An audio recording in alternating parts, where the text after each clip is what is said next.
Hello friends, welcome to Biomentors classes online. I am Dr. Gitendra Singh. The topic for today genetics. आज genetics में हम lecture number 2 में देखेंगे terminology of genetics कि genetics में हम किन टर्म्स का इस्तेमाल करते हैं। हम ये देखेंगे कि जेनेटिक्स में क्या मतलब होता है, जीनोटाइप का क्या मतलब होता है, फिनोटाइप का क्या मतलब होता है, होमोजाइगस का, हेटेरोजाइगस क्या होता है, हेमीजाइगस क्या होता है, ठीक है ना। तो डिफरेंट टर्मिनोलॉजी को समझने की हम कोशिश करेंगे क्योंकि ये टर्मिनोलॉजी फंडामेंटल है, यही बेसिस है पूरी जेनेटिक्स का। यदि ये नहीं समझ में आएगा तो आगे चीजों को समझना हमको कठिन हो जाएगा। तो पिछले लेक्चर में हमने देखा था कि मेंडल ने एक्सपेरिमेंट्स किए, गॉर्डन पी को एक्सपेरिमेंटल मटेरियल चुनने के क्या फायदे थे ये भी देखा हमने। मेंडल दूसरे साइंटिस्ट की तुलना में क्यों सक्सेसफुल रहे ये भी हमने देखा था, ठीक है। हमने देखा जो यदि हम ऐसा समझते हैं कि वास्तव में जो नॉलेज ऑफ जेनेटिक्स है, जो अनुवांशिकी का जो ज्ञान है वो साइंटिफिक वे में प्रेजेंट हुआ है मेंडल के बाद में, लेकिन मनुष्य को, ह्यूमन बींग्स को जो है वो तकरीबन 8000 से लेकर 10000 बिफोर क्राइस्ट के 8000 से लेकर 10000 बीसी के समय भी इस चीज के बारे में जानकारी थी कि सेक्सुअल रिप्रोडक्शन जो है वो वेरिएशंस लेकर आते हैं, ठीक है। इसलिए उन्होंने बेटर वैरायटी की क्रॉप को सिलेक्ट किया, उन्होंने जो है वो कल्टीवेट किया। तो जो सिलेक्शन है, आर्टिफिशियल सिलेक्शन है, ये आदमी जो है हजारों वर्षों से करता आ रहा है, ठीक है। फिर हम देखते हैं कि ऐसे एनिमल्स जो बेटर ब्रीड के एनिमल्स थे, अच्छे घोड़े, अच्छी गाय, ये सब ह्यूमन बींग्स ने क्या किया कि बेस्ट वैरायटी के एनिमल को आपस में क्रॉस कराया उसने, और इस प्रकार से उसने जो है वो बेटर वैरायटी के एनिमल्स को उसने डोमेस्टिकेट किया या प्राप्त किया, ठीक है। जैसे हम पंजाब की साहिवाल काऊ के बारे में बात करते हैं, बेटर काऊ वैरायटी में आता है। तो इसका मतलब यह है भले ही पहले जेनेटिक्स के बारे में साइंटिफिक नॉलेज ना हो, लेकिन जेनेटिक्स के एप्लीकेशंस को जो है वो मनुष्य जो है ह्यूमन बींग्स काफी लंबे समय से करते आ रहे थे, ठीक है। मेंडल ने इस बात को क्लियर किया, उन्होंने पता लगाया कि जेनेटिक्स के पीछे क्या कारण हो सकते हैं, उन्होंने कुछ नियम दिए। तो हम आज मेंडल की बात को आगे बढ़ाएंगे, लेकिन उसके पहले हम कुछ इंपॉर्टेंट टर्मिनोलॉजी को समझने की कोशिश करते हैं, ठीक है, क्योंकि terminology is very very important for genetics, ठीक है। सबसे पहले हम एक वर्ड जिसको समझने की कोशिश करते हैं, उस वर्ड को हम कहते हैं जीन, ठीक है। अब प्रश्न उठता है कि जीन वर्ड का मतलब क्या होता है। याद रखिएगा कि मेंडल के समय तक, मेरी बात ध्यान सुना, मेंडल के समय तक जीन के बारे में कोई जानकारी नहीं थी, कि मेंडल के समय तक जो है जीन के बारे में कोई जानकारी नहीं थी। मेंडल ने जीन के बजाय उन्होंने फैक्टर वर्ड का इस्तेमाल किया। मेंडल ने अपने जितने भी डॉक्यूमेंट्स थे सब में उन्होंने ये लिखा कि कोई कारक होते हैं, कोई फैक्टर होते हैं जो एक पीढ़ी से अगली पीढ़ी में जाते हैं और कैरेक्टर्स को प्रोड्यूस करते हैं, ठीक है। तो मेंडल जो है वो उन्होंने फैक्टर वर्ड का इस्तेमाल किया, कारक वर्ड का इस्तेमाल किया है। इनफैक्ट जैसे हमने कल बात किया था कि रीडिस्कवरी ऑफ मेंडलिज्म, मेंडल के नियमों की पुनर्खोज जो है वो कब हुई है, 1900 में हुई है। किसने किया था? शेरमार्क, कॉल कोरेंस और ह्यूगो डी ब्रिज ने जो है मेंडलिज्म की रीडिस्कवरी को किया, ठीक है। अब आपको बता दूं मैं जीन के बारे में जानकारी कि जीन जो है वो बायोकेमिकली जीन डीएनए से बना होता है। ये जानकारी 1944 में एवरी मैक्लॉयड मैककॉर्टी ने जो है जीन के बायोकेमिकल नेचर को एस्टेब्लिश किया। पहली बार मालूम चला कि जीन जो है वो वास्तव में जो है वो डीएनए से बना होता है। ये 1944 में मालूम चला, जबकि 1900 में मेंडलिज्म की रीडिस्कवरी हो चुकी थी, ठीक है। आप सोच सकते हैं तकरीबन 44 ईयर के बाद जो है हम समझ पाए कि मेंडल कारक वास्तव में क्या थे, ठीक है। तो चलिए, तो पहले हम एक जीन टर्म को समझने की कोशिश करते हैं कि जीन वर्ड का मतलब क्या है, ठीक है। देखो बेटा, हम ऐसा मान लेते हैं कि gene is the smallest hereditary unit, के जीन जो है वो सबसे छोटी वंशागत होने वाली इकाई होती है। It is the smallest hereditary unit, ठीक है ना। मैंने आपको बताया था ना बेटा कि हेरिडिटरी का मतलब क्या होता है, जो एक पीढ़ी से अगली पीढ़ी में जाता हो उसे वंशागति बोलते हैं, ठीक है ना। तो मैंने आपसे कहा सबसे छोटी इकाई जो एक जनरेशन से अगली जनरेशन में जा सकती है वो होता है gene. It is the smallest hereditary unit, ठीक है। अब आप बोलोगे सर ये जीन होता कैसा है, कि असल में हमको मालूम है कि एक सेल के अंदर, एक कोशिका के अंदर कई सारे कॉम्प्लेक्स मॉलिक्यूल पाए जाते हैं, जैसे कि प्रोटीन होता है, ठीक है, डीएनए, न्यूक्लिक एसिड्स होते हैं, पॉलीसेकेराइड्स होते हैं। तो तमाम मॉलिक्यूल्स की स्टडी करने के बाद हमको मालूम चलता है कि DNA is the molecule. DNA वो मॉलिक्यूल होता है जो अनुवांशिक कैरेक्टर्स को धारण करता है, जिसमें जो है वो जेनेटिक कैरेक्टर्स होते हैं, जिसमें इंफॉर्मेशन होती है। This is the molecule that is responsible for the genetic information, ठीक है ना। अब आप मुझसे ये भी पूछ सकते हो कि सर डीएनए के जेनेटिक मटेरियल ये कैसे मालूम चला, तो इसके बारे में बेटा हम बात करेंगे जब हम मॉलिक्यूलर बायोलॉजी पढ़ेंगे, और तब हम बात करेंगे कि डीएनए को कैसे प्रूफ किया हमने कि वो जेनेटिक मटेरियल है। उसमें दोबारा से हम बात करेंगे ट्रांसफॉर्मेशन एक्सपेरिमेंट की बात करेंगे, बैक्टीरियोफेज एक्सपेरिमेंट की बात करेंगे हम, ठीक है ना। तब हम वहां पर डीएनए को समझने की कोशिश करेंगे कि डीएनए जेनेटिक मटेरियल क्यों है। पर हम सब ये बात जानते हैं कि DNA is a genetic material जिसमें आनुवांशिक सूचनाएं होती हैं, जिसमें जेनेटिक इंफॉर्मेशन होती है, ठीक है।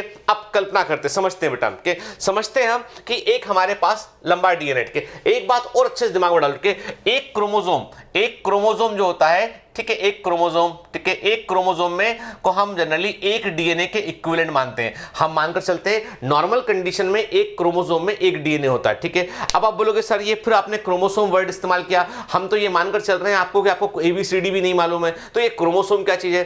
देखो बेटा, क्रोमा मतलब क्या होता है, कलर्ड। क्रोमा मतलब क्या होता है, कलर्ड। क्या रंग, जो कलर लेता हो, जो रंग जिसको हम आसानी से रंग सकते हो, उसके लिए क्रोमा वर्ड यूज करते हैं, ठीक है ना।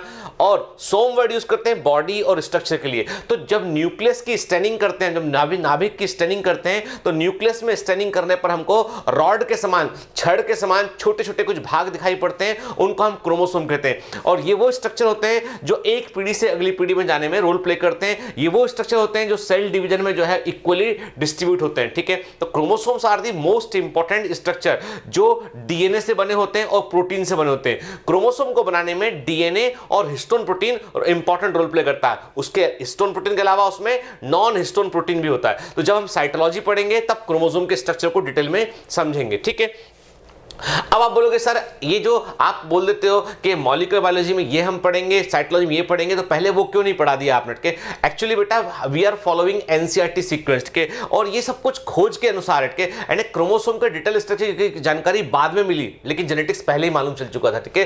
तो एनसीईआरटी का सीक्वेंस भी साइंटिफिक सीक्वेंस है, तो हम एनसीईआरटी के सीक्वेंस को ही फॉलो कर रहे हैं। तो अभी हम इतना समझ लेते हैं कि कुछ ऐसे स्ट्रक्चर जो सेल के न्यूक्लियस में पाए जाते हैं, जो एक पीढ़ी से अगली पीढ़ी में जाने में एक प्रकार से व्हीकल के समान काम करते हैं, वाहन के समान काम करते हैं, उनको हम कहते हैं क्रोमोसोम, ठीक है ना। आप ऐसा समझ लीजिए कि क्रोमोसोम क्या होता है कि एक बाइक, मैंने इमेजिन किया कि एक बाइक है, ये एक बाइक है, ठीक है, एक बाइक है, और इस बाइक पर जो है वो दो सवारियां बैठी, एक ये बैठे हैं और एक आपका दोस्त बैठा है, ठीक।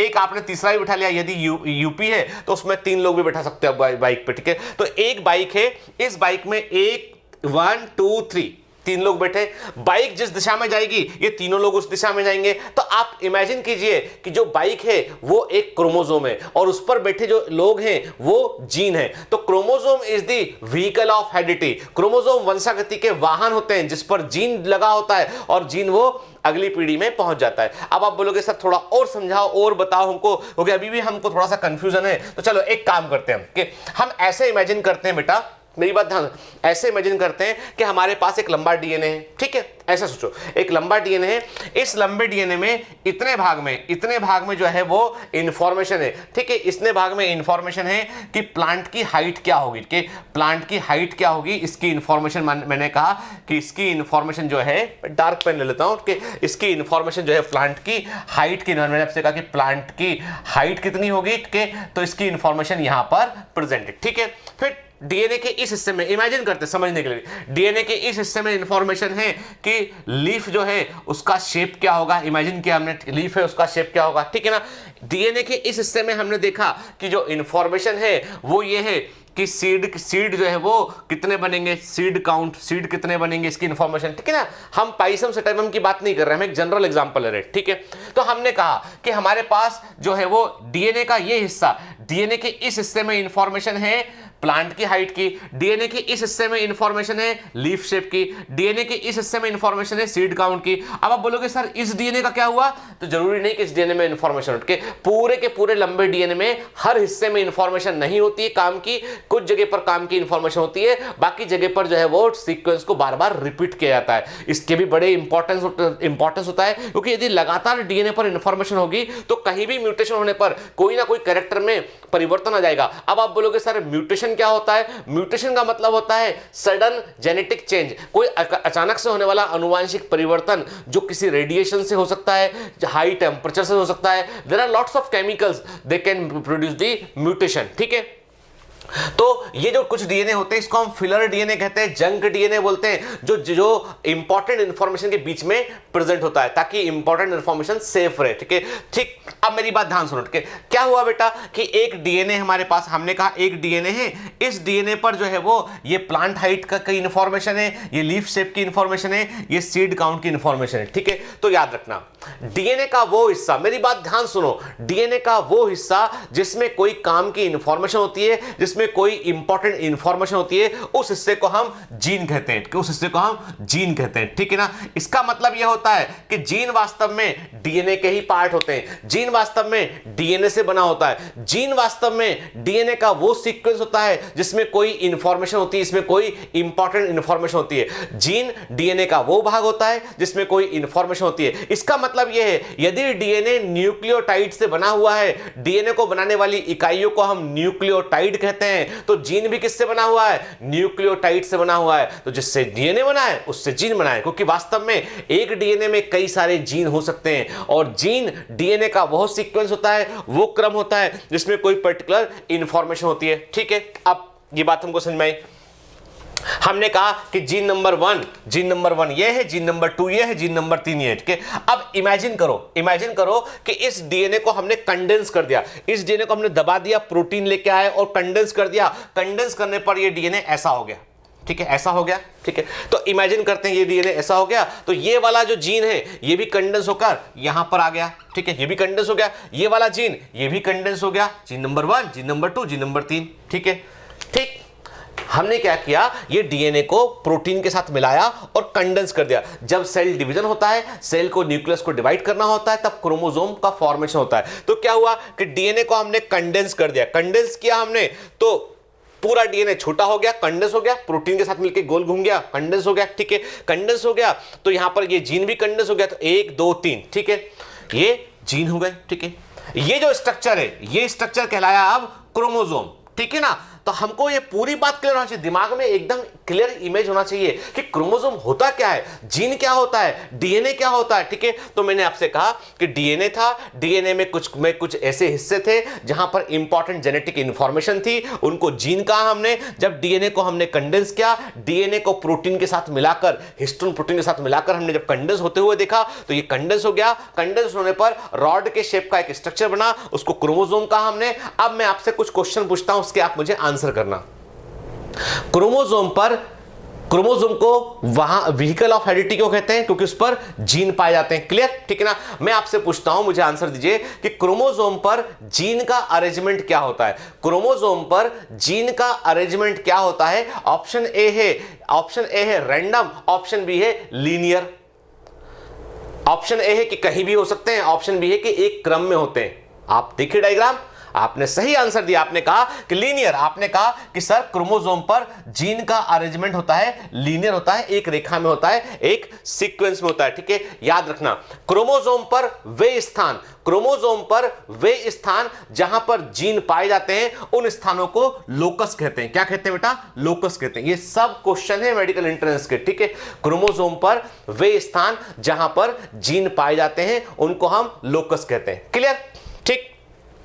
अब जो वर्ड जीन है, जो जीन टर्म है, इस जीन टर्म को देने वाले साइंटिस्ट थे जोहानसन। ठीक है ना, जोहानसन ने जीन टर्म को दिया। तो term gene propose by Johansson ने जीन टर्म को दिया। ठीक है, तो अब हम कुछ इंपॉर्टेंट पॉइंट को रिकॉल कर लेते हैं या नोट डाउन कर लेते हैं। ठीक है, पहला point, term gene propose by Johansson, gene term को जोहानसन ने दिया। दूसरा point, gene is the smallest hereditary unit, gene सबसे छोटी वंशागत होने वाली इकाई होती है। तीसरा point, gene is a part of DNA which have a particular information, gene DNA का वो भाग होता है जिसमें कोई विशिष्ट सूचना होती है। Next point, gene is made up of polynucleotide, gene बहुन्यूक्लियोटाइड से बना होता है, क्योंकि जैसे डीएनए का जो है वैसे जीन है, तो gene is made up of polynucleotide, मतलब जीन को बनाने वाली इकाइयां होती है न्यूक्लियोटाइड। ठीक है ना, ठीक। अब जीन अपने आप को एक्सप्रेस कैसे करता है ये पता होना चाहिए। देखो बेटा, हमारी पूरी सेल में जो जीन होता है उसके पास इंफॉर्मेशन होती है। उस इंफॉर्मेशन को सेल कैसे काम में लेती है कि जीन जो होता है वो अपनी इंफॉर्मेशन से प्रोटीन बनाता है। तो जीन की इंफॉर्मेशन पर सेल के अंदर प्रोटीन बनते हैं। वो प्रोटीन जो है वो स्ट्रक्चरल प्रोटीन हो सकते हैं, वो एंजाइमेटिक प्रोटीन हो सकते हैं, या तो वो एंजाइम होंगे जो कोई रिएक्शन करवाएंगे, और या फिर वो कोई स्ट्रक्चर को बनाने वाले प्रोटीन होंगे। तो वास्तव में जो जीन है वो अपने आप को प्रोटीन बनाकर एक्सप्रेस करते हैं, और प्रोटीन के बनने को हम ट्रांसलेशन कहते हैं। तो हम कहते हैं gene express themselves by translation. पहले होता है ट्रांसक्रिप्शन, डीएनए से आरएनए बनता है, आरएनए डीएनए की सूचनाओं को लेकर राइबोसोम तक पहुंचता है, और राइबोसोम से जाकर बोलता है कि प्रोटीन का फॉर्मेशन करना है। ठीक है, तो प्रोटीन असल में डीएनए एक बॉस मॉलिक्यूल है, उसके पास इंफॉर्मेशन होती है, उस इंफॉर्मेशन को लेने आता है उसका सेक्रेटरी जो एमआरएनए मॉलिक्यूल होता है। एम का मतलब मैसेंजर, आरएनए मॉलिक्यूल होता है तो एमआरएनए बोलते हैं उसको। एमआरएनए डीएनए की सूचनाओं को लेता है और उसे लेकर वो साइटोप्लाज्म में आता है। वहां पर सेल के अंदर जो प्रोटीन बनाने वाली मशीनें होती हैं उनको हम राइबोसोम कहते हैं। राइबोसोम से कहता है कि देखो बॉस ने कहा है कि ये प्रोटीन बनना है, तो वो प्रोटीन फिर राइबोसोम बनाते हैं। तो डीएनए से एमआरएनए का बनना ट्रांसक्रिप्शन, और एमआरएनए से प्रोटीन का बनना ट्रांसलेशन। तो डीएनए जीन अपने आप को ट्रांसक्रिप्शन और ट्रांसलेशन के माध्यम से एक्सप्रेस करता है। ठीक है, जीन क्रोमोसोम पर जहां पाए जाते हैं उन स्थानों को लोकस कहते हैं। जीन का अरेंजमेंट क्रोमोसोम पर लीनियर होता है, एक क्रम में होता है। पहली बार एवरी, मैक्लॉयड और मैककार्टी है, पहली बार 3 साइंटिस्ट थे, एवरी मैक्लॉयड और मैककार्टी। ठीक है, एवरी मैक्लॉयड और मैककार्टी ने जो है मैककार्टी ने बताया कि जीन वास्तव में डीएनए से बने होते हैं। तो हम ऐसा कहते हैं कि हु डिस्कवर्ड, क्वेश्चन आता है who discovered biochemical nature of gene, किसने जीन के बायोकेमिकल नेचर के बारे में, किसने जीन की जैव रासायनिक प्रकृति के बारे में बतलाया। तो आंसर होगा क्या बेटा, एवरी मैक्लॉयड मैककार्टी। ठीक है ना, चलिए तो हम समझ पाए। तो मैंने आपसे कहा कि देखो जब तक जीन वर्ड मालूम नहीं चलता तो हम कैसे समझ पाते जेनेटिक्स को आगे के। तो हमको समझ में आता है कि सर जब भी जीन बोलेंगे इसका मतलब यह है कि जीन का मतलब है डीएनए का एक ऐसा हिस्सा जिसमें इंफॉर्मेशन होती है। जीन क्रोमोसोम पर पाए जाते हैं, जीन क्रोमोसोम पर जिस जगह मिलते हैं उन्हें हम लोकस कहते हैं। क्लियर, ठीक है। चलिए याद रखना, मेंडल को जीन के बारे में मालूम नहीं था, तो मेंडल ने जीन के लिए क्या वर्ड इस्तेमाल किया, मेंडल ने जीन के लिए फैक्टर वर्ड का इस्तेमाल किया। ठीक है, ठीक। जब कार्ल कोरेंस ने मेंडल के कार्यों को पढ़ा और उसको उन्होंने जो है वो अपनी लैंग्वेज में एक्सप्लेन किया, तो कार्ल कोरेंस ने इस फैक्टर की जगह एलिमेंटे वर्ड का इस्तेमाल किया। ठीक है ना। कुछ लोग कहते हैं कि एलिमेंटे वर्ड जो है वो मेंडल ने इस्तेमाल किया, कुछ कहते हैं कि कोरेंस ने यूज किया। ठीक है, it is little bit confusing, पर जो है एग्जाम के पॉइंट ऑफ व्यू से इतना इंपॉर्टेंट नहीं, पर मालूम होना चाहिए हमको। ठीक है, तो एलिमेंटे या फैक्टर जो है वो जीन के लिए यूज किए गए इनिशियल वर्ड्स हैं। ठीक है, अब चलिए अब आते हैं अगली टर्मिनोलॉजी पे। ठीक है, उम्मीद है बेटा जीन का मतलब समझ में आया होगा। ठीक है, याद रखो जब भी हम बेटा कुछ पढ़ते हैं ना तो हमेशा कोशिश करना चाहिए चीजों को समझने की। ठीक है, हम कहां बोर महसूस करते हैं, कहां पे हमको दिक्कत होती है, जहां पर हमको लगता है कि हमें चीजों को जो है वो याद करना है, रटना है। ठीक है ना।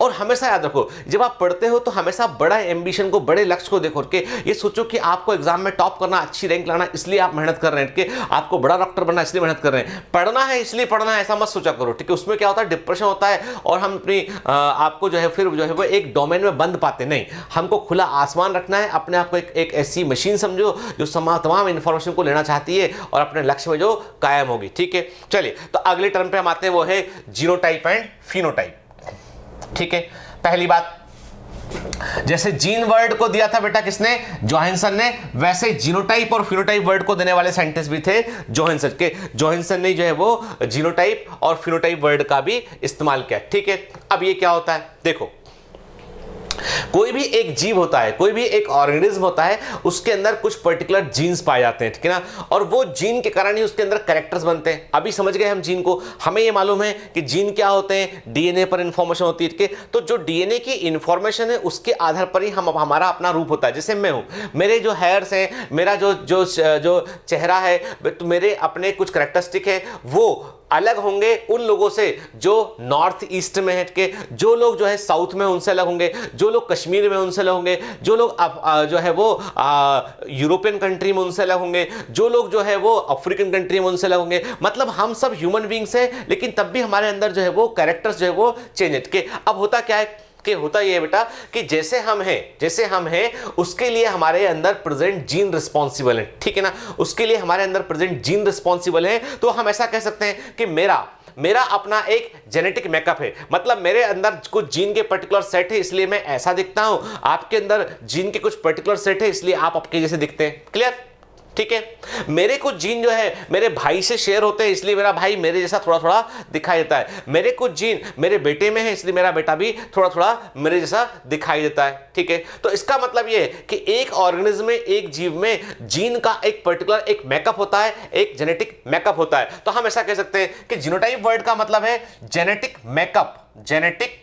मेकअप ऑफ एन ऑर्गेनिज्म के। तो एक जीव का जो जेनेटिक स्केलेटल है, जो अनुवांशिक ढांचा है, उसको हम बोलते हैं जीनोटाइप। ठीक है, तो जीनोटाइप जो होता है एक अनुवांशिक ढांचा है, एक जेनेटिक मेकअप है जो सेल के अंदर प्रेजेंट होगा, एक ऑर्गेनिज्म के अंदर प्रेजेंट होगा और वो जो है वो उसके लिए कैरेक्टर्स के लिए रिस्पॉन्सिबल होगा। लेकिन अब मैं आपसे कहता हूं कि आप मेरे को ये देख रहे हैं तो आपको ये थोड़ी ना पता है कि सर के अंदर जो है वो कैपिटल ए जीन है कि स्मॉल पी जीन है, क्या जीन है के। आप तो बस केवल देखकर ऊपर से बोलते हैं हाँ भाई ये जो है ऐसे हेयर्स है, ऐसी नोज है, तो ये ऐसे जो है वो रेस को बिलोंग करते हैं। ठीक है, असल में जैसे मैं आपसे कहता हूं कि कोई भी प्लांट देखा, मटर का पौधा देखा, मटर का लंबा पौधा देखा हमने, तो अब लंबे पौधे में कोई जो है बाहर कोई डिस्प्ले बोर्ड तो होता नहीं है कि मैं कैपिटल टी स्मॉल टी हूं, कि मैं कैपिटल टी हूं, ये तो होता नहीं है। ठीक है, तो असल में हम क्या देखते हैं, हम कैरेक्टर्स को बाहर से देखते हैं, मतलब हमें जो दिखाई पड़ता है असल में वो दिखाई पड़ता है बाहरी रूप दिखाई पड़ता है,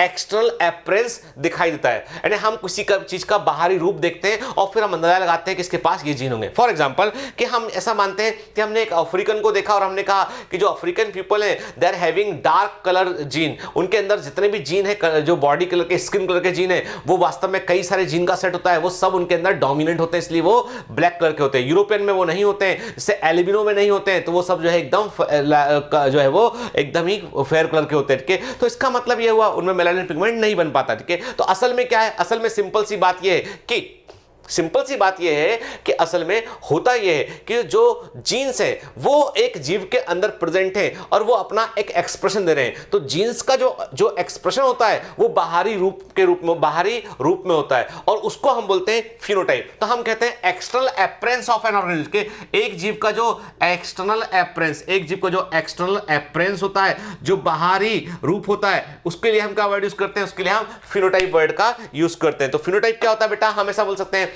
कि phenotype is a morphological expression of genotype. वास्तव में फिनोटाइप जो है वो इंडिविजुअल फीचर नहीं है, फिनोटाइप जीनोटाइप पर निर्भर है। जैसे जीन होंगे वैसे आप दिखेंगे, जैसे जीन होंगे वैसे कैरेक्टर्स दिखेंगे। इसका मतलब यह है कि फिनोटाइप क्या है, मॉर्फोलॉजिकल एक्सप्रेशन ऑफ जीनोटाइप।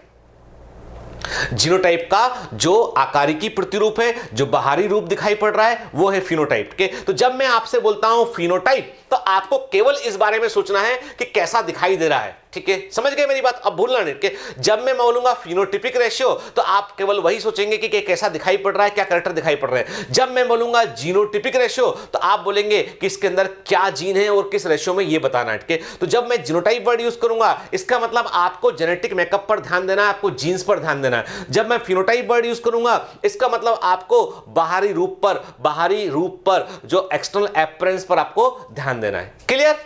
ठीक है, तो ये वर्ड मतलब हुआ जीनोटाइप और फिनोटाइप का। तो एक बार रिपीट करता हूं, genotype is the genetic makeup of an organism, phenotype is the morphological expression of genotype. Clear? चलिए, ये वर्ड भी हमको समझ में आया। अब नेक्स्ट टर्मिनोलॉजी पे हम आते हैं। नेक्स्ट टर्म है एलिल या एलिलोमार्फ।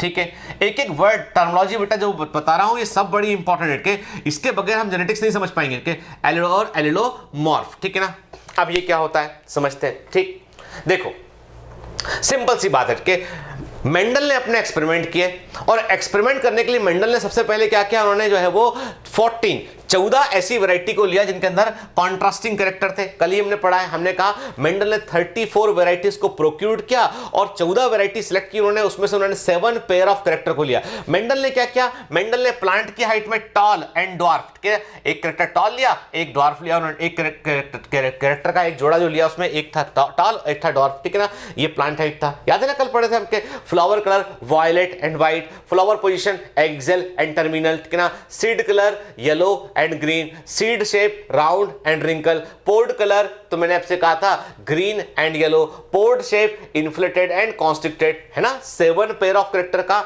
मेंडल ने सिलेक्शन किया, ठीक है।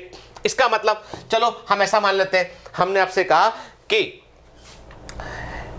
टॉल, मटर के पौधे में जो टॉल कैरेक्टर है, मान लिया टॉल कैरेक्टर जो है वो एक पर्टिकुलर कैपिटल टी जीन से कंट्रोल होता है। मान लिया हमने कहा कि टॉल कैरेक्टर जो है वो कैपिटल टी जीन से कंट्रोल होता है, और जो कैरेक्टर ड्वार्फ कैरेक्टर है, जो बोने लक्षण उत्पन्न का कैरेक्टर है, वो स्मॉल टी से कंट्रोल होता है। अब आप पूछोगे सर ये कैपिटल टी स्मॉल टी कैसे चुन लिया आपने, इस पर हम आगे बात करेंगे। तो अभी आप जो है वो पहले इस कॉन्सेप्ट को समझिए, ठीक है ना, कि कैसे हमने कैपिटल लेटर लिया, क्यों हमने ये लेटर लिया, इसके भी पीछे भी एक साइंस है, ठीक है। अभी हम इतना समझते हैं कि वास्तव में एक जीन जो होता है, मेरी बात ध्यान रखना, एक जीन जो होता है उसका एक अल्टरनेट फॉर्म भी होता है, ठीक है ना।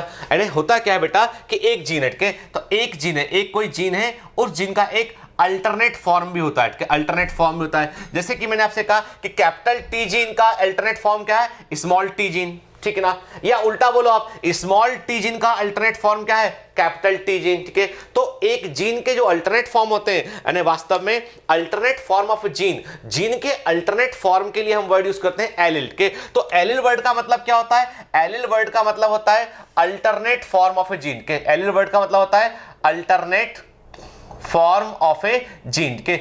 एक जीन के वैकल्पिक रूपों को, अल्टरनेट फॉर्म को हम क्या बोलते हैं बेटा, एलिल कहते हैं, ठीक है। अब आपको मैं थोड़ा और क्लियर करता हूं, ठीक है। मैंने आपसे कहा कि अल्टरनेट फॉर्म ऑफ जीन को हम एलिल कहते हैं। For example capital T gene है, ठीक है, इसका अल्टरनेट फॉर्म क्या है, स्मॉल टी जीन है, ठीक है, क्लियर। तो मैं कहता हूं कैपिटल टी जीन का एलिल क्या है, स्मॉल टी, ठीक है। स्मॉल टी जीन का अल्टरनेट फॉर्म क्या है, कैपिटल टी, तो स्मॉल टी जीन का एलिल क्या है, कैपिटल टी। तो एलिल का मतलब होता है अल्टरनेट फॉर्म ऑफ जीन, एक जीन के जो वैकल्पिक रूप होते हैं उसको एलिल कहते हैं। अब मैं आपसे पूछता हूं कि मान लीजिए मैंने आपसे कहा कैपिटल आर जीन राउंड के लिए रिस्पॉन्सिबल है, राउंड सीड के लिए, ठीक है ना, ठीक है, ये राउंड सीड के लिए रिस्पॉन्सिबल है कैपिटल आर जीन, ठीक है। स्मॉल आर जीन रिस्पॉन्सिबल है रिंकल्ड सीड के लिए, ठीक है ना, झुर्रीदार बीजों के लिए रिस्पॉन्सिबल है। तो मैं पूछता हूं आपसे कैपिटल आर जीन का एलिल क्या होगा, कैपिटल आर जीन का एलिल या अल्टरनेट फॉर्म क्या होगा, आप बोलोगे small R, clear. Small R gene का अल्टरनेट फॉर्म क्या होगा, कैपिटल आर, है ना बेटा। जो जीन है उसका अपना एक वैकल्पिक रूप, कि उसके अलावा और कैसा उस कैरेक्टर के लिए कौन सा जीन प्रेजेंटेड क्या। तो मैंने आपसे कहा फॉर एग्जांपल, मैंने कहा ये क्या, ये शो करता है सीड के शेप को। तो सीड का शेप एक लक्षण है, सीड का शेप बीज की आकृति एक लक्षण है, तो उसको कंट्रोल करने वाले दो जीन है, एक राउंड बना रहा है उसको, और उसका जो वैकल्पिक फॉर्म है उसको वो रिंकल्ड बना रहा है, एक उसको गोल करता है, एक उसको झुर्रीदार करता है, ठीक है। तो एक जीन और उसका अल्टरनेट फॉर्म जो होता है उसे हम एलिल कहते हैं, ठीक है ना। तो हमको एक बात समझ में आई कि alternate form of A gene को हम एलिल कहते हैं। मतलब यह है कि कैपिटल ए यदि जीन है तो इसका एलिल क्या होगा, स्मॉल ए। स्मॉल ए का एलिल क्या होगा, कैपिटल ए, ठीक है ना। कैपिटल पी एक जीन है तो इसका एलिल क्या होगा, स्मॉल पी, ठीक है ना। कैपिटल डब्ल्यू एक जीन है तो इसका एलिल क्या होगा, स्मॉल डब्ल्यू। स्मॉल डब्ल्यू एक जीन है तो इसका एलिल क्या होगा, कैपिटल डब्ल्यू। मतलब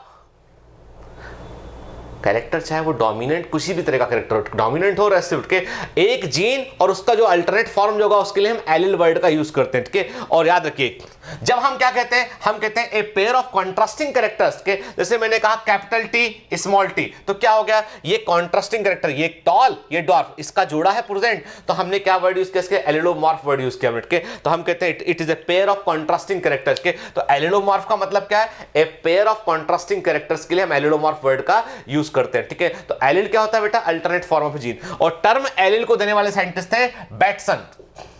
बैटसन को हम फादर ऑफ मॉडर्न जेनेटिक्स भी कहते हैं, याद रखिएगा। फादर ऑफ जेनेटिक्स कहते हैं ग्रेगर जॉन मेंडल को, फादर ऑफ मॉडर्न जेनेटिक्स कहते हैं हम बैटसन को, ठीक है ना। और फादर ऑफ साइटोजेनेटिक्स कहते हैं हम टी.एच. मॉर्गन को, के टी.एच. मॉर्गन को फादर ऑफ साइटोजेनेटिक्स कहते हैं, ठीक है ना। और हम जो है वो बैटसन को फादर ऑफ जो है वो मॉडर्न जेनेटिक्स कहते हैं, ठीक है।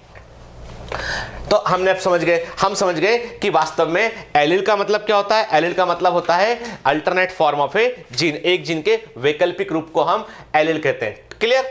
चलिए अगली टर्मिनोलॉजी पाते हैं। नेक्स्ट टर्मिनोलॉजी है होमोजाइगस। Homozygous and heterozygous. ये क्या होता है, ये वर्ड हम बार बार यूज करेंगे और इस वर्ड को आपको अच्छे से समझना है, कोई कंफ्यूजन कोई डाउट दिमाग में नहीं रखना है, ठीक है। देखो बेटा, ये दोनों वर्ड होमोजाइगस और हेटेरोजाइगस दोनों वर्ड को देने वाले साइंटिस्ट भी थे बैटसन, ठीक है। यानी होमोजाइगस और हेटेरोजाइगस दोनों वर्ड को देने वाले साइंटिस्ट भी कौन थे, बैटसन। बैटसन ने होमोजाइगस हेटेरोजाइगस दोनों वर्ड का इस्तेमाल किया, ठीक है। चलो पहले हम बात करते हैं होमोजाइगस की।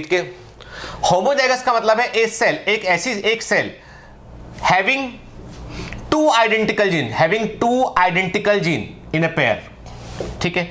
हमको ये पता है कि जो नॉर्मल ऑर्गेनिज्म होते हैं उनके अंदर सेल होती है डिप्लॉइड अरेंजमेंट होता है, जीन्स के दो जोड़े होते हैं, ठीक है ना। तभी तो वो म्यूसिस कर सकते हैं, तभी तो वो सेक्सुअल रिप्रोडक्शन कर सकते हैं। याद रखना, हैप्लॉइड ऑर्गेनिज्म जो है वो सेक्सुअल रिप्रोडक्शन नहीं कर पाते क्योंकि उनके अंदर म्यूसिस का नहीं हो सकता है। हैप्लॉइड में म्यूसिस नहीं होता है, म्यूसिस जो है वो डिप्लॉइड के अंदर देखा जाता है पर हैप्लॉइड के अंदर नहीं देखा जाता, ठीक है। तो मैंने आपसे कहा कि एक सेल जिसमें दो आइडेंटिकल जीन्स है एक जोड़े में, इसका मतलब यह है कि हमें मालूम होना चाहिए कि हर सेल में, डिप्लॉइड ऑर्गेनिज्म में हर सेल में जीन जो होते हैं वो जोड़े में होते हैं, पेयर में होते हैं। यदि जोड़े के अंदर दोनों जीन आइडेंटिकल हैं, फॉर एग्जांपल कैपिटल टी या फिर स्मॉल टी, ऐसी कंडीशन को हम बोलते हैं होमोजाइगस, ठीक है। होमोजाइगस का मतलब यह है कि दोनों जीन एक जोड़े के अंदर प्रेजेंट, दोनों जीन एक जैसे हैं, ठीक है। कैपिटल टी या स्मॉल टी, ठीक है ना, उसको बोलेंगे हम होमोजाइगस कंडीशन। क्लियर बेटा, ठीक है। मैंने आपसे कहा कि जो है ये होमोजाइगस, तो होमोजाइगस का मतलब क्या है, एक सेल जिसमें आइडेंटिकल जीन होते हैं, एक जोड़ा जीन का जिसके अंदर जो है दोनों जीन एक जैसे होते हैं, उसको हम होमोजाइगस कंडीशन कहते हैं। क्लियर, ठीक है।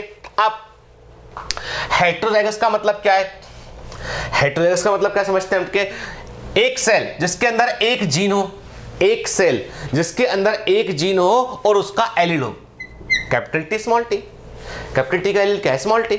एक सेल जिसके अंदर जो है वो एक जीन हो और उसका एलील हो, मतलब हमें मालूम है कि सेल के अंदर जीन जो होंगे वो जोड़ों में होंगे, वो पेयर्स में होंगे। पेयर के अंदर एक जीन है और उसका दूसरा एलील है, उसका अल्टरनेट फॉर्मेट के। तो क्या बोला हमने इसके लिए हेटेरोजाइगस वर्ड का यूज किया, ठीक है ना, ठीक। फॉर एग्जाम्पल अब मैं आपसे पूछता हूं, मुझे बताओ capital A small B, capital A small A, ठीक है ना। मेरे पास ये तीन जोड़े हैं, ठीक है ना। आप मुझे बताओ कि इसमें से होमोजाइगस कौन सा है, हेटेरोजाइगस कौन सा है, ठीक है ना। चलो देखते हैं।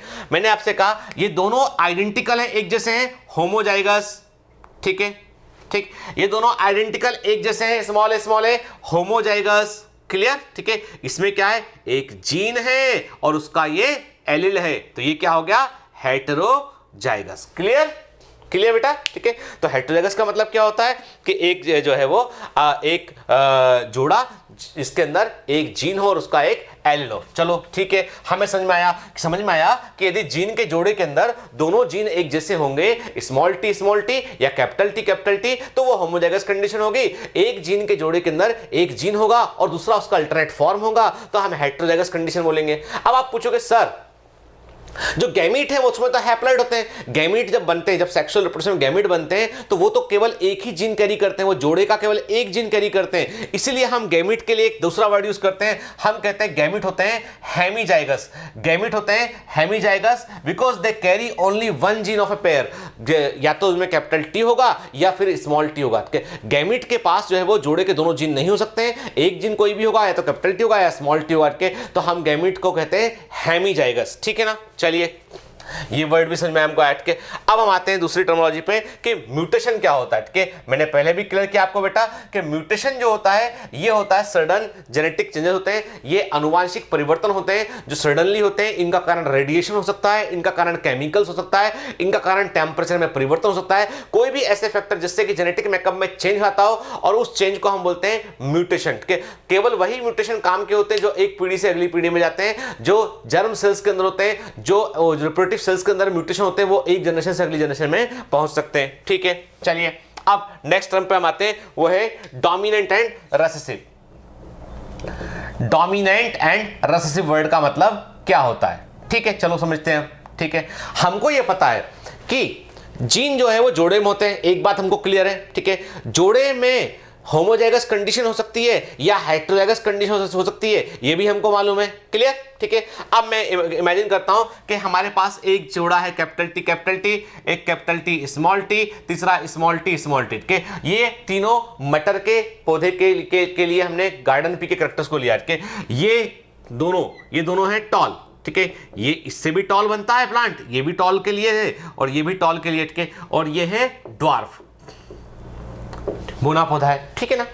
ठीक, तो हमने क्या देखा, मैं जो है देखा हमने ये कि जब हम डोमिनेंट की बात करते हैं तो डोमिनेंट का मतलब ये है बेटा, मेरी बात ध्यान सुना, डोमिनेंट का मतलब है एक ऐसा जीन, डोमिनेंट जीन का मतलब है एक ऐसा जीन जो अपने आप को, ठीक है, अटेंशन दो, डोमिनेंट का मतलब है डोमिनेंट का मतलब है ऐसा जीन जो अपने आप को होमोजाइगस अवस्था में एक्सप्रेस करे और साथ ही साथ अपने आप को हेटेरोजाइगस अवस्था में भी एक्सप्रेस करे। मतलब वो जीन जो अपने आप को होमोजाइगस हेटेरोजाइगस दोनों अवस्थाओं में एक्सप्रेस करेगा वो कहलाएगा डोमिनेंट जीन। और डोमिनेंट जीन को हमेशा हम कैपिटल लेटर से शो करते हैं। के तो इसीलिए टॉल कैरेक्टर जो है उसको कैपिटल टी से हमने शो किया। के तो टॉल कैरेक्टर को हमने कैपिटल टी से शो क्यों किया हमने? क्योंकि वो डोमिनेंट कैरेक्टर है, वो अपने आप को होमोजाइगस में भी एक्सप्रेस करता है, अपने आप को वो हेटेरोजाइगस में भी एक्सप्रेस करता है। क्लियर? आई बात समझ में बेटा? ठीक है, तो जब हम कहते हैं डोमिनेंट वर्ड का यूज करते हैं, तो जब मैं आपसे बोलता हूं कि एक जीन डोमिनेंट है, दिमाग में डाल लेना अच्छे से। जैसे ही मैंने बोला कि ये डोमिनेंट जीन है, इसका मतलब ये है कि ये अपने आप को होमोजाइगस में भी एक्सप्रेस करेगा, अपने आप को हेटेरोजाइगस में भी एक्सप्रेस करेगा। क्लियर? क्लियर? ठीक है। फॉर एग्जांपल मैंने आपसे कहा कि ग्रीन पोड, हरी फली, ठीक है, ये कैरेक्टर जो है वो जो एक कैरेक्टर ग्रीन पोड है, एक कैरेक्टर है येलो पोड के, एक है पीली फली के। मटर के पौधे के अंदर बात कर रहा हूं, मैंने कहा एक है ग्रीन पोड, दूसरा है येलो पोड के, एक है हरी फली, दूसरी है पीली फली। ठीक है ना?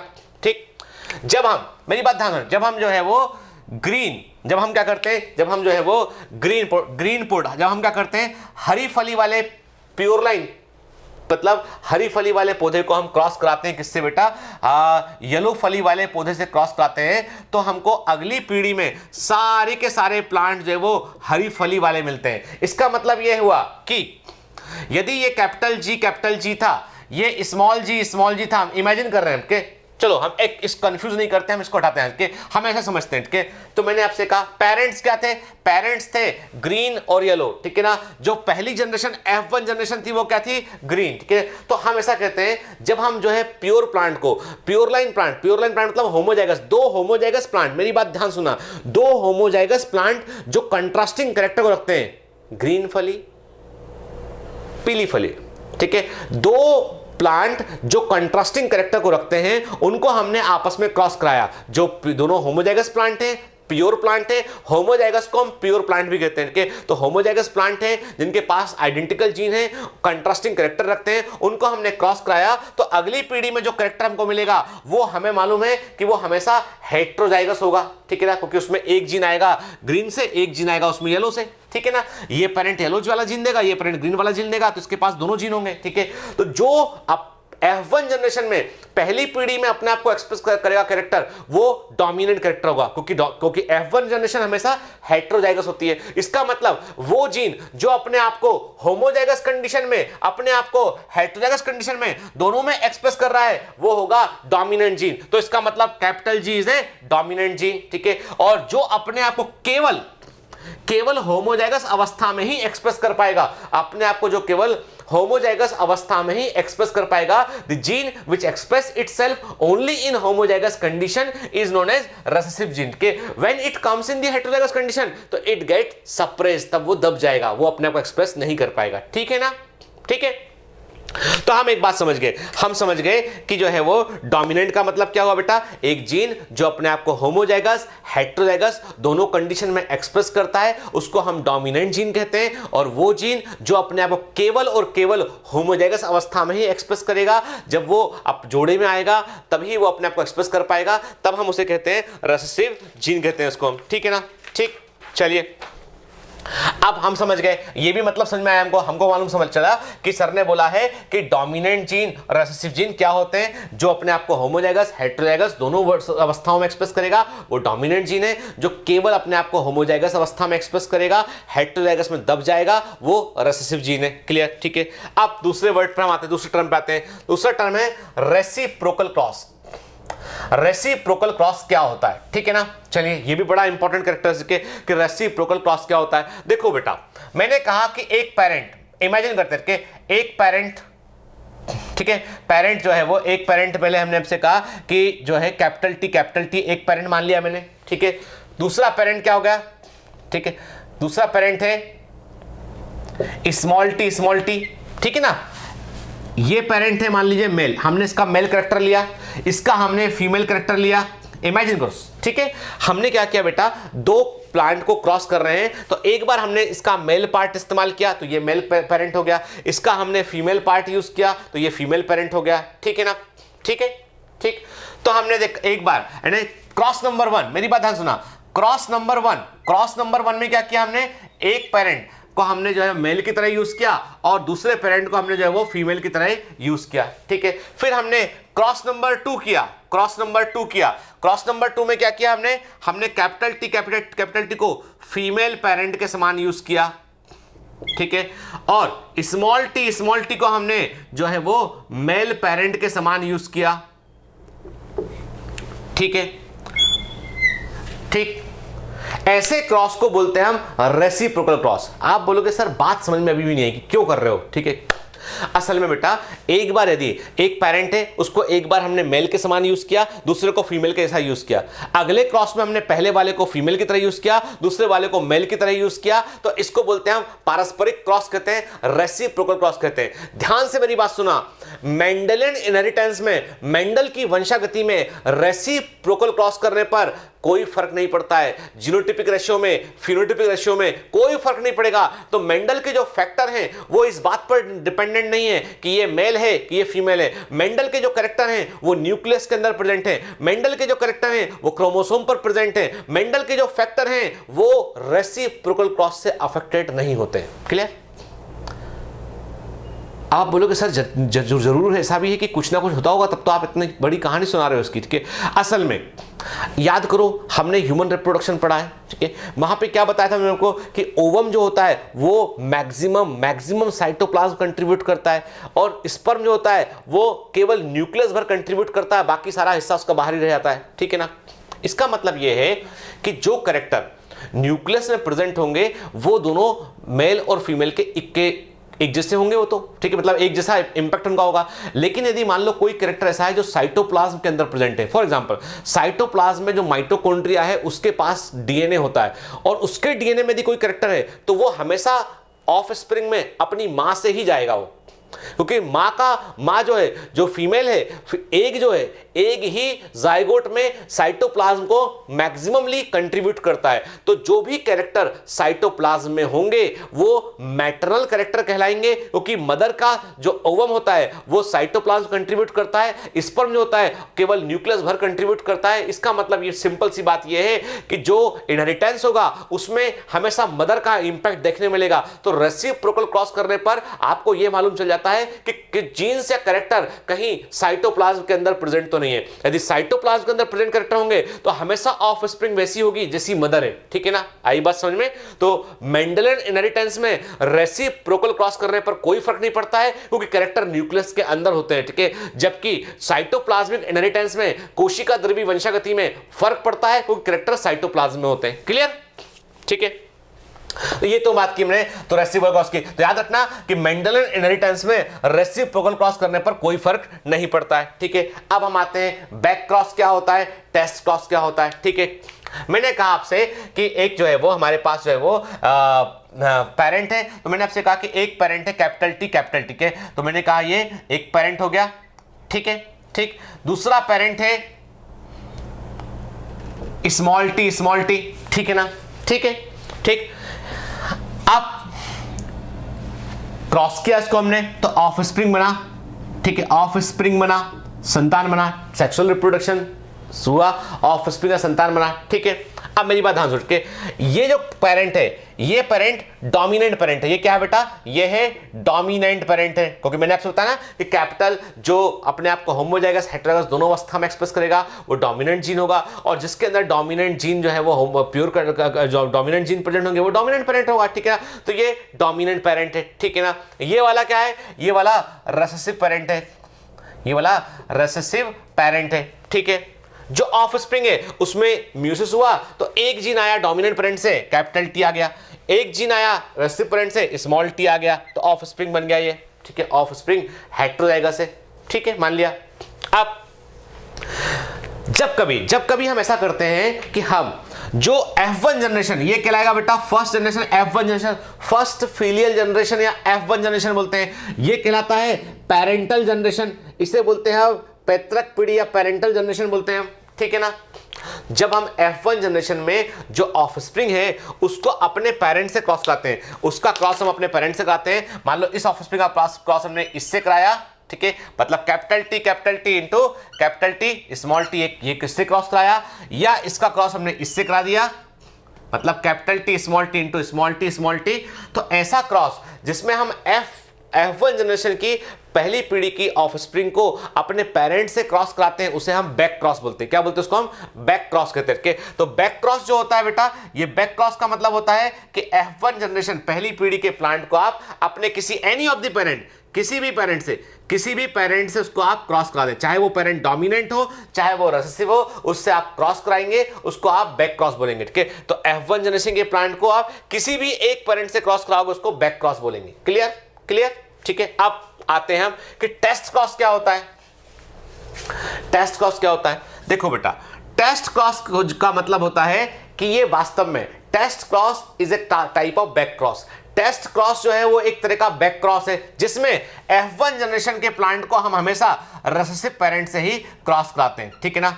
ठीक है, इसको हम रिसेसिव पेरेंट से ही क्रॉस कराते हैं, ठीक है? तो test cross is a type of back cross. हम कहते हैं टेस्ट क्रॉस जो है वो एक तरह का बैक क्रॉस ही होता है जिसमें हम हमेशा फर्स्ट पीढ़ी के प्लांट को F1 जनरेशन के पौधे को या ऑर्गेनिज्म को हम हमेशा जो रेसेसिव कैरेक्टर है, रेसेसिव पेरेंट है, उससे हम क्रॉस कराते हैं, कि रेसेसिव कैरेक्टर से या रेसेसिव पेरेंट से हम क्रॉस कराते हैं, तो उसे बोलते हैं हम टेस्ट क्रॉस।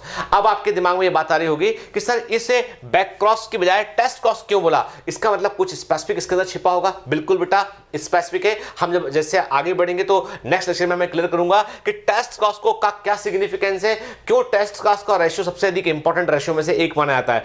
टेस्ट क्रॉस वो क्रॉस है जो हमको अननोन जीनोटाइप के बारे में बतलाता है कि जो दिया गया प्लांट है उसका जीनोटाइप क्या हो सकता है, ठीक है? तो हम बात करेंगे आगे इसमें।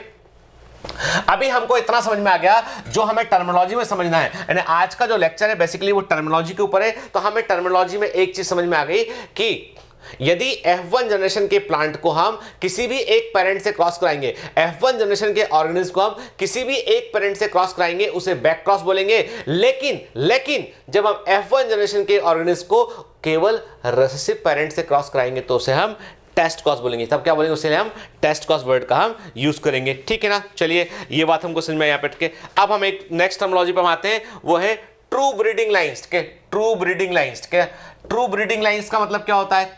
हमने जो है वो ये वर्ड की प्योर ब्रीडिंग, ट्रू ब्रीडिंग, ये वर्ड बार बार आएगा। इसका मतलब होता है प्योर होमोजाइगस, ठीक है? जैसे मैंने आपसे कहा capital T is a pure homozygous, दोनों जीन आइडेंटिकल हैं, प्योर होमोजाइगस के। Small T is pure homozygous, ठीक है ना? पर capital T small T is not homozygous, it is heterozygous, ठीक है? तो ये प्योर ब्रीडिंग लाइन में नहीं आता है। प्योर ब्रीडिंग लाइन का मतलब ये है कि उसको, जैसे capital T pure breeding line है, इसको क्रॉस किया, सेल्फ पॉलिनेट किया, इसको हमने सेल्फ पॉलिनेट किया, स्वपरागित किया, तो कैपिटल टी मतलब यही मेल यही फीमेल, ऑफ स्प्रिंग बनेगा कैपिटल टी, ठीक है ना? फिर ऑफ स्प्रिंग को भी सेल्फ पॉलिनेट किया हमने, कैपिटल टी, तो संतान बनेगी कैपिटल टी, ठीक है? इसका मतलब यह है कि ट्रू ब्रीडिंग लाइन का मतलब होता है वे प्लांट्स जिनको आप सेल्फ पॉलिनेट करते चले जाते हैं तो आपको वही संतान मिलती है, जैसा पेरेंट था वैसी ऑफस्प्रिंग मिलती है। क्योंकि प्योर होमोजाइगस है तो नया कैरेक्टर में नहीं आ पाता है, कोई भी कैरेक्टर आपस में मिक्स भी नहीं होते हैं। तो प्योर होमोजाइगस होने के कारण ये जनरेशन आफ्टर जनरेशन एक जैसी ऑफस्प्रिंग को प्रोड्यूस करते हैं, तो इनको हम बोलते हैं प्योर लाइन कहते हैं, प्योर ब्रीडिंग लाइन्स कहते हैं हम, या प्योर होमोजाइगस कहते हैं इनको हम, ठीक है ना? चलिए ये भी हमको समझ में आया के फिर हम आगे बढ़ते हैं हम कि पुनेट स्क्वायर क्या होता है, ठीक है? पुनेट स्क्वायर के एक साइंटिस्ट थे आरसी पुनेट। आरसी पुनेट ने जो है वो एक प्रकार से प्रोबेबिलिटी को निकालने के लिए कि आप कभी क्रॉस करेंगे आप कभी जो है वो दो ऑर्गेनिज्म में, दो प्लांट में क्रॉस करते हैं तो अगली जनरेशन में जो ऑफस्प्रिंग होगी वो कैसे दिखाई पड़ेगी, किस तरह की होगी, वो कौन से जीन किस कॉम्बिनेशन में बैठेंगे। तो उसके लिए उन्होंने एक डिवाइस दिया, उस डिवाइस को हम बोलते हैं चेकर बोर्ड के, पुनेट स्क्वायर बोलते हैं, उसके हम चेकर बोर्ड कहते हैं, चेकर बोर्ड कहते हैं उसको हम, या पुनेट स्क्वायर कहते हैं, ठीक है ना, पुनेट स्क्वायर कहते हैं, ठीक है, ठीक। तो चेकर बोर्ड या पुनेट स्क्वायर को देने वाले थे आरसी पुनेट के, और आरसी पुनेट वास्तव में इन्होंने जो बताया हम ऐसा बोल सकते हैं, it's a graphical representation of to calculate the all the probabilities of genotype in the offspring. तो ऑफस्प्रिंग में जो जीनोटाइप होगा वो किस तरह का होगा, उन सारी पॉसिबिलिटी को बताने के लिए क्या होता है, हम चेकर बोर्ड का इस्तेमाल करते हैं, ठीक है ना। अब कैसा होता है चेकर बोर्ड, जैसे मैंने आपसे कहा बेटा समझने के लिए, क्या हम देख रहे हैं कि कैपिटल टी एक पेरेंट है, क्रॉस किया इसको हमने स्मॉल टी से क्रॉस किया, ठीक है ना, ठीक। जब म्यूसिस होगा तो उससे क्या होगा कि जीन जो है वो आधे रह जाएंगे, एक जोड़े में से केवल एक ही जीन में गैमेट में जाएगा। यहां पर सारे गैमेट एक जैसे होंगे क्योंकि कोई नया जीन तो है नहीं इसके पास के, यहां पर सारे जीन भी एक जैसे होंगे, स्मॉल टी, ठीक है ना, ठीक। तो जो F1 जनरेशन जो बनेगा वो कैपिटल टी स्मॉल टी बनेगा, ये हमने कहा F1 जनरेशन है, ठीक है। अब आपने क्या किया, आपने F1 जनरेशन के प्लांट को आपने आपस में आपने इसको सेल्फ पोलिनेट कर दिया, इसको अपने जो है वो सेल्फ पोलिनेट कर दिया आपने इसको। तो अब क्या हुआ कि यही मेल हो गया, कैपिटल टी के स्मॉल टी मेल है और यही फीमेल है, ठीक है। अब क्या होगा, अब जो गैमेट बनेंगे म्यूसिस के बाद कैरेक्टर अलग अलग होंगे। तो मैंने आपसे कहा जब म्यूसिस होगी तो जीन अपने अलग अलग होंगे। जीन हमेशा गैमेट में जो जीन होते हैं वो प्योर होते हैं, वो जोड़े में नहीं आते। जोड़े का एक जीन एक गैमेट में जाएगा, दूसरा जीन दूसरे गैमेट में जाएगा, ठीक है। तो कैपिटल टी गैमेट बना, स्मॉल टी गैमेट बना, यहां पर कैपिटल टी गैमेट बना, स्मॉल टी गैमेट बना, मतलब कैरेक्टर्स अपने आप को सेग्रीगेट कर लेते हैं, अलग अलग चलाते हैं जोड़े के दोनों जीन, क्योंकि हमें मालूम है गैमेट के अंदर जो है वो गैमेट म्यूसिस के बाद बनेगा तो उसमें दो जीन एक साथ नहीं हो सकते, दो एक जोड़े के दोनों जीन एक साथ नहीं जा सकते हैं, कोई एक जीन जाएगा। तो यहां पे पॉसिबिलिटी क्या है कि कैपिटल टी भी जा सकता है, स्मॉल टी भी जा सकता है, तो दो तरह के गैमेट बने, यहां पर भी दो तरह के गैमेट बने, ठीक है। अब जब यहां पर हम पुनेट स्क्वायर इस्तेमाल करते हैं तो हम क्या देखते हैं, हम देखते हैं कि एक पेरेंट ने बनाए हैं दो तरह के गैमेट, ठीक है, दूसरे पेरेंट ने बनाए हैं दो तरह के गैमेट, ठीक है। तो हम एक ऐसा स्क्वायर बनाएंगे, जो एक ऐसा बॉक्स तैयार करेंगे जिसमें हम इन पेरेंट के गैमेट को रख सके। बॉक्स के अंदर कुल कितने स्क्वायर होंगे, 2 × 2 4 स्क्वायर बॉक्स के अंदर होंगे, ठीक है। और ऐसे होंगे 4 स्क्वायर कि दो गैमेट को हम एक तरफ रख सकें, दो गैमेट को हम दूसरी तरफ रख सकें। तो हमने कहा मेल गैमेट को यहां रखा हमने, फीमेल गैमेट को इस तरफ रखा हमने। मेल गैमेट क्या है, कैपिटल टी और स्मॉल टी रख दिया हमने, ठीक है। फीमेल गैमेट क्या है, कैपिटल टी और स्मॉल टी रख दिया हमने, ठीक है ना। फिर अब हम पॉसिबिलिटीज की बात करें, ये है पुनेट स्क्वायर, ये है पुनेट स्क्वायर जो आरसी पुनेट ने बतलाया, ठीक है। अब इन्होंने कहा कि मेल गैमेट कैपिटल टी ऊपर से नीचे आया, फीमेल गैमेट इससे कंबाइन किया तो एक कैपिटल टी बन गया। फिर ये फीमेल गैमेट, डोमिनेंट वाले गैमेट को पहले लिखते हैं वैसा हम, capital T, male gamete small T, फिर male gamete capital T, female gamete small T, फिर एक गैमेट स्मॉल टी यहां से आया, स्मॉल टी यहां से हट के। तो इन्होंने कहा कि ये ऐसी 4 पॉसिबिलिटीज बन रही हैं यहाँ पे, ठीक है। तो ये जो पॉसिबिलिटीज को बताने वाला जो स्क्वायर है इसको बोलते हैं पुनेट स्क्वायर, ठीक है ना, ठीक। गैमेट कैसे बनते हैं, कैसे गैमेट को बनाना है, ये सब बातें हम आगे करेंगे। अभी हम इतना समझ गए कि आरसी पुनेट ने हमको एक ऐसा डिवाइस दिया, एक तरीका बतलाया उन्होंने कि कैसे आप एक पेरेंट के गैमेट को और दूसरे पेरेंट के गैमेट को आपस में रखकर एक स्क्वायर के थ्रू आप बता सकते हैं कि क्या जीनोटाइप ऑफस्प्रिंग में बनेगा। हमें मालूम चला कि ऑफस्प्रिंग में एक कैपिटल टी बनेगा, एक कैपिटल टी स्मॉल टी बनेगा, एक कैपिटल टी स्मॉल टी बनेगा, ये संख्या में 2 हो गए, ठीक है। और एक स्मॉल टी बनेगा, ठीक है ना। मतलब जो ऑफस्प्रिंग है उसके अंदर एक कैपिटल टी की पॉसिबिलिटी है, 2 कैपिटल टी स्मॉल टी की पॉसिबिलिटी है और एक इसमें स्मॉल टी की पॉसिबिलिटी है। ये पॉसिबिलिटीज बताने वाले जिस बॉक्स का हमने यूज किया उसको हमने पुनेट स्क्वायर कहा और इसे बताने वाले थे आरसी पुनेट, ठीक है, ठीक। अब मोनोहाइब्रिड क्रॉस क्या होता है, डाइहाइब्रिड क्रॉस क्या होता है, हम इसकी बात करते हैं कि देखो बेटा, मेंडल की सफलता का सबसे बड़ा कारण क्या था कि हम ऐसा मानते हैं कि मेंडल की सफलता का सबसे बड़ा कारण यह था कि मेंडल ने एक बार में एक कैरेक्टर की स्टडी की और उसको उन्होंने कम से कम 3 जनरेशन तक, F3 जनरेशन तक उसका उन्होंने स्टडी किया। मेंडल पहले साइंटिस्ट थे दुनिया भर में जिन्होंने बायोलॉजी के अंदर जब अपने एक्सपेरिमेंट के रिजल्ट को रखा तो उन्होंने स्टैटिस्टिकल एनालिसिस किया, उन्होंने उन्होंने सांख्यिकी के रूप में आंकड़ों को बताया, उन्होंने अपने पूरे के पूरे एक्सपेरिमेंट को मैथमेटिकल टच दिया, मैथमेटिकल एक्सप्रेशन दिया। और मैंने कल आपसे कहा था यही सबसे बड़ी गलती उस समय ये थी कि उस समय के जो बायोलॉजिस्ट थे वो मेंडल के काम को समझ ही नहीं पाए। उस समय के बायोलॉजिस्ट चार्ल्स डार्विन के विवाद में उलझे हुए थे और उस समय के जो साइंटिस्ट थे उन्होंने मेंडल को की बातों को, चूंकि मैथमेटिक्स इतना अधिक उन्होंने यूज किया था, इतना अधिक सांख्यिकी का यूज किया था कि बायोलॉजिस्ट को लगा कि ये तो शायद कुछ मैथ्स की कोई चीज है और उन्होंने इसको अवॉइड मार दिया। ठीक है, असल में जो मैथमेटिकल ट्रीटमेंट था उसका आंकड़ों को, जो उन्होंने बड़ी संख्या में एक्सपेरिमेंट करके बड़ा डेटा कलेक्ट किया था, जो उन्होंने स्टैटिस्टिकल एनालिसिस किया था, वही मेंडल की सफलता का सबसे बड़ा कारण था। और उसमें भी सबसे इंपॉर्टेंट बात थी कि उन्होंने एक बार में एक कैरेक्टर की स्टडी की, वो भी F3 जनरेशन तक, 3 जनरेशन तक। ठीक है ना, जब हम एक बार में एक कैरेक्टर की स्टडी करते हैं उसको हम बोलते हैं मोनोहाइब्रिड क्रॉस के। मोनोहाइब्रिड क्रॉस का मतलब है the study of one pair of inheritance of one pair of character. लक्षणों के एक जोड़े के अध्ययन को हम मोनोहाइब्रिड क्रॉस करते हैं। फॉर एग्जांपल मैंने कहा लेंथ ऑफ प्लांट, मैंने कैरेक्टर बोला लेंथ ऑफ प्लांट, तो पौधे की लंबाई का मतलब क्या है, या तो वो टॉल होगा या फिर वो ड्वार्फ होगा। ठीक है, तो टॉल और ड्वार्फ क्या हो गया, एक जोड़ा हो गया, लक्षणों का एक जोड़ा। लक्षण क्या है, लेंथ ऑफ द प्लांट के, जोड़ा क्या है, टॉल एंड ड्वार्फ के। तो हम ऐसा बोलते हैं कि one pair of contrasting character, एक जोड़ों के लक्षणों के एक जोड़े का हम अध्ययन करते हैं, वन पेयर ऑफ कैरेक्टर का हम अध्ययन करते हैं, उसको हम मोनोहाइब्रिड क्रॉस करते हैं। जब हम एक बार में दो कैरेक्टर कंसिडर करते हैं उसको हम कहते हैं डाइहाइब्रिड क्रॉस करते हैं। ठीक है ना, तो मेंडल ने मोनोहाइब्रिड क्रॉस किया, डाइहाइब्रिड क्रॉस किया। मोनोहाइब्रिड क्रॉस में एक बार में एक पेयर ऑफ कैरेक्टर की स्टडी की, डाइहाइब्रिड क्रॉस में एक बार में दो पेयर ऑफ कैरेक्टर की उन्होंने स्टडी की। ठीक है ना, तो नेक्स्ट लेक्चर में हम समझेंगे कि मोनोहाइब्रिड क्रॉस में मेंडल ने क्या किया। तो नेक्स्ट लेक्चर में हम देखेंगे कि मोनोहाइब्रिड क्रॉस क्या था, क्या उसके परिणाम थे, मोनोहाइब्रिड टेस्ट क्रॉस क्या होता है, मोनोहाइब्रिड क्रॉस के आधार पर मेंडल ने क्या कंक्लूजन निकाले, वो हम देखेंगे नेक्स्ट लेक्चर में। उम्मीद है आज के लेक्चर से आपकी जेनेटिक्स की बहुत सारी टर्मिनोलॉजी कि जीन क्या है, जीनोटाइप क्या है, फिनोटाइप क्या है, होमोजाइगस क्या है, हेटेरोजाइगस क्या है, डोमिनेंट क्या है, रिसेसिव क्या है, एलील्स क्या है, एलिलोमॉर्फ क्या है, एवरीथिंग सब कुछ क्लियर हुआ होगा। ठीक है ना, पढ़ते रहिए बेटा, मेहनत करते रहिए, और जेनेटिक्स में हमको बहुत सारे क्वेश्चन लगाने नेट के, और उनके लिए हमको हमेशा प्रिपेयर रहना है। ठीक है, और हम जो है इसलिए एक एक वर्ड को ध्यान से सुनिए और अपने आप को तैयार कर लीजिए, इक्विप कर लीजिए। हमें बहुत मेहनत करनी है, बहुत आगे जाना है हमको, और हमको as soon as possible syllabus पूरा करना है, फिर रिवीजन भी करना है। हजारों क्वेश्चन हमको लगाने हैं जिससे हम एग्जाम में 360 आउट ऑफ 360 लेकर आए के। मुझे मालूम है मेरे कमांडोज दिन और रात एक कर देंगे, फिजिक्स में भी अच्छा करेंगे, वो केमिस्ट्री में भी अच्छा करेंगे, और बायोलॉजी में तो वो आउटस्टैंडिंग करेंगे। बेस्ट ऑफ लक बेटा।